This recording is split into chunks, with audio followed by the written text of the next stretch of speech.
Alors, le concept de service écosystémique est un concept très à la mode en ce moment et ça regroupe en fait tous les biens et les services qui vont être naturellement fournis par les milieux naturels ou les écosystèmes, si on veut parler avec des termes un petit peu plus scientifiques. Donc, on parle vraiment des produits ligneux comme le bois, la nourriture, l'eau, tout ce que la nature va vraiment nous fournir naturellement. On retire ces bénéfices par le simple fait d'avoir de la nature autour de nous, comme des milieux forestiers, des écosystèmes forestiers.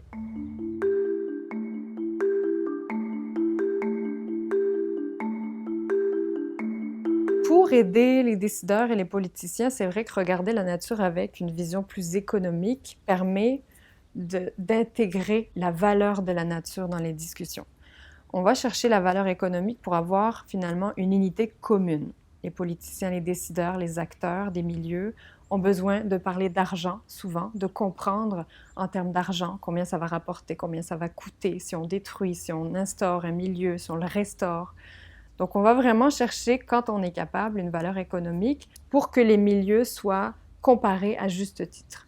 C'est difficile de valoriser des milieux naturels, c'est difficile d'aller chercher le spectre complet des biens et des services qu'ils nous rendent, mais on est de plus en plus capable de le faire et quand on le fait, ça amène vraiment des arguments. Donc par exemple, si on parle de milieux forestiers, on va être capable d'expliquer les valeurs rendues en termes de stockage du carbone, de séquestration du carbone. Donc c'est vraiment des services importants pour la régulation du climat. On va pouvoir parler en produits forestiers ligneux, donc vraiment la matière marchande, le bois, en eau, en régulation de l'eau, en régulation de l'érosion. Donc, c'est vraiment des valeurs qu'on va pouvoir aller placer dans des plans d'aménagement et de dire, si on détruit ce milieu-là, voilà ce qui est perdu. Voilà ce qu'il va falloir remplacer et donc ce qu'il va falloir recréer pour des montants généralement beaucoup plus élevés.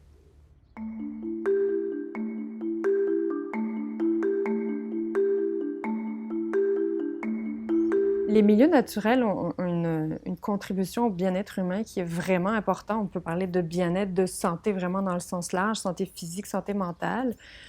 Il y a beaucoup de services qu'on va pouvoir valoriser de façon économique. Donc là, je parlais tantôt de tout ce qui est régulation du climat, donc très important pour la santé évidemment dans le contexte des changements climatiques. Il y a tout l'aspect aussi bonheur, santé mentale, exercice physique, des choses plus difficiles à monétariser, mais qui sont extrêmement importantes. On essaye de sortir d'une pandémie où on a vu les gens vraiment fuir et aller chercher les milieux naturels. On a été fermés dans nos maisons, dans nos villes.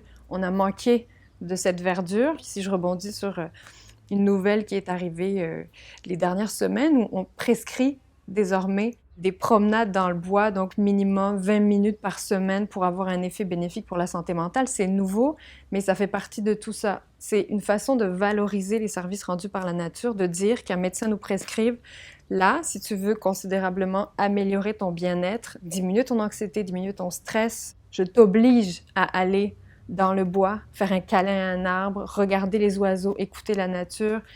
Au Japon, c'est fait depuis des années, ce qu'on appelle les bains de forêt. Et on voit les bénéfices vraiment qui sont les répercussions sur la santé mentale et physique de ces gens-là. Donc, c'est vraiment important. Donc, le bien-être humain, on peut aller le chercher à de nombreux niveaux via cette valorisation des services. Mais c'est sûr qu'on ne peut jamais monétariser tous ces services-là.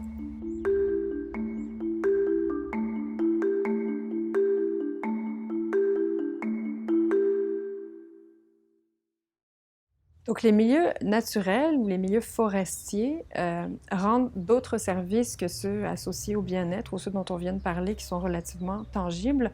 Et on a, c'est ça, les services qui sont associés à la biodiversité. Le fait que ces milieux-là soient des parcelles d'habitat pour les animaux, des parcelles de déplacement, ou alors des lieux où ils vont venir se reproduire, se nourrir. Ça, c'est difficile à chiffrer, mais c'est un bien essentiel si on veut conserver la biodiversité sur le territoire. On a des valeurs aussi, tout aussi difficiles à chiffrer, mais qui peuvent être l'esthétisme. On peut le chiffrer un petit peu quand on ramène ça à une valeur foncière. Parce que si on compare deux maisons, deux chalets, si on veut se mettre en milieu un petit peu plus naturel, le chalet qui va avoir une très jolie vue, pas de coupe, un lac, un milieu humide, va être vendu beaucoup plus cher qu'un chalet en face d'une route avec des coupes forestières partout autour, même s'il y a un petit peu un accès à un milieu naturel. Donc là, vraiment, on rattache ça à une valeur foncière, finalement. Ça touche le portefeuille des gens et c'est là qu'on est capable d'avoir une évaluation du service rendu. Mais l'esthétisme est extrêmement important. Les autres services qui sont très importants, c'est les services culturels et notamment les services culturels autochtones, où il y a une valeur énorme, spirituelle des fois, mais nous n'avons actuellement aucun moyen de les chiffrer. Détruire des milieux forestiers pour eux, c'est très dommageable, ça va beaucoup plus loin que juste couper du bois et le vendre. On est vraiment dans le côté culturel, spirituel, puisqu'ils attribuent une valeur beaucoup plus importante aux forêts que nous.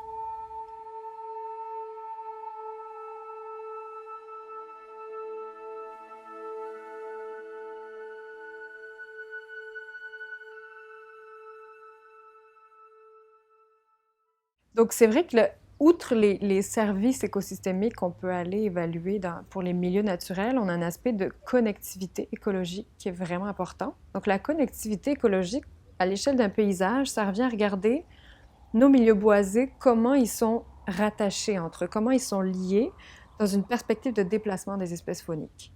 Donc, si j'ai des espèces qui sont dans un milieu forestier ici, comment ils vont se déplacer vers celui un petit peu plus à l'est ou à l'ouest? Quels corridors ils vont utiliser dans mon territoire? Ça, c'est des données extrêmement importantes pour le développement immobilier, on entend, pour vraiment prioriser les zones de conservation et se dire, là, j'ai un immense corridor où j'ai beaucoup, beaucoup d'espèces qui l'empruntent. Il faut vraiment que je le conserve. Si je veux faire du développement, il va falloir chercher des parcelles qui sont autour. Ça, c'est des corridors qui peuvent vraiment aller à l'échelle des régions, même du sud du Québec. Donc, c'est vraiment important. Les espèces fauniques, il y en a qui ont des aires de répartition immenses. Et par exemple, au Mont Caïcop, on sait que c'est un milieu, c'est un ensemble de milieux qui est vraiment au cœur d'un corridor de déplacement. Donc, l'idée d'avoir finalement une intervention, des coupes forestières qui sont faites, ce qui est important de regarder, c'est que ça pourrait avoir un impact sur le déplacement des espèces fauniques, un impact important. Quand les décisions sont prêtes, quand on en est à planifier l'aménagement d'un territoire, il faut avoir vraiment plusieurs critères en tête. Il faut essayer d'avoir une perspective quand même multiple, où on intègre le plus d'informations possible.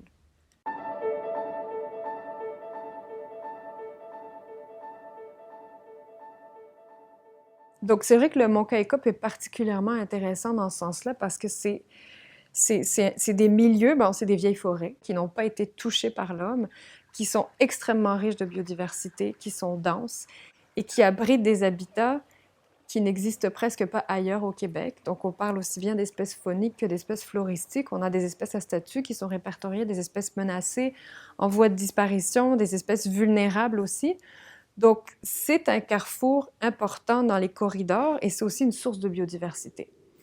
Donc, le garder, le conserver est quand même un argument pour un maintien de la biodiversité qui ne sera pas seulement important au niveau local, mais qui va l'être au niveau régional. Caïcop a vraiment une place géographique très, très importante et un niveau de biodiversité relativement incomparable dans le sud du Québec. On a vraiment un milieu très, très riche.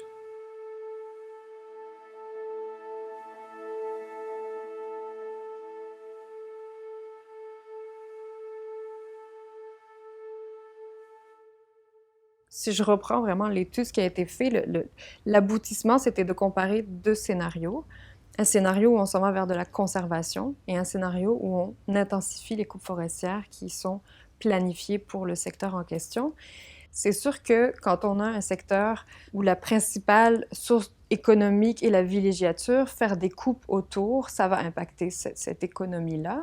Avoir un chalet, c'est sûr qu'on ne s'imagine pas avoir un chalet au milieu de coupes. Il y a quand même un impact aussi sur la biodiversité, sur la valeur autochtone. Il y a des impacts répertoriés sur de nombreux services. Les auteurs concluaient vraiment que oui, on pourrait continuer les coupes et il y aurait un revenu à aller chercher, mais que le jeu en valait vraiment pas nécessairement la chandelle, pour reprendre vraiment les termes des auteurs. Les bénéfices seraient pas suffisamment grands par rapport aux désavantages sur tous les autres secteurs, sur tous les autres services qui sont rendus par les milieux naturels du Mont Kaïkop et autour, puisque le cadre est un petit peu plus grand que le Mont Kaïkop, en termes de services récréotouristiques, en termes de bienfaits pour les humains, d'esthétisme, de valeurs culturelles, d'habitat pour la biodiversité, de vraiment tous les autres services qu'on n'a pas inclus dans notre étude. Donc, l'idée vraiment, c'était de comparer, et la comparaison nous amène à penser que ce serait plus avantageux d'aller vers de la conservation que des coupes forestières.